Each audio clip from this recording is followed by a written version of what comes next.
আসসালামু আলাইকুম দর্শক, আপনারা ফেসবুকের মধ্যে কপিরাইট ক্লেম থাকলে কিভাবে বুঝবেন এই ভিডিওতে দেখাচ্ছি।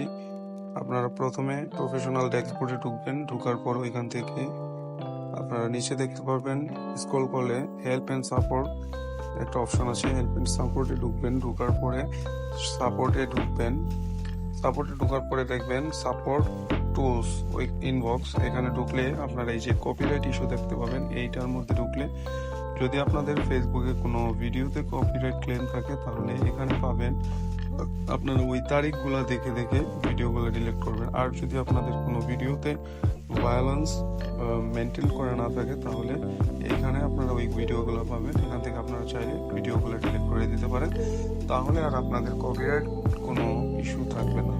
ধন্যবাদ সবাইকে।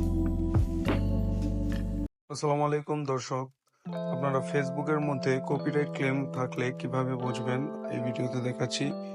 আপনারা প্রথমে প্রফেশনাল ড্যাশবোর্ডে ঢুকবেন। ঢোকার পর ওইখান থেকে আপনারা নিচে দেখতে পারবেন, স্ক্রল করলে হেল্প এন্ড সাপোর্ট একটা অপশন আছে। হেল্প এন্ড সাপোর্টে ঢুকবেন। ঢোকার পরে সাপোর্টে ঢুকবেন।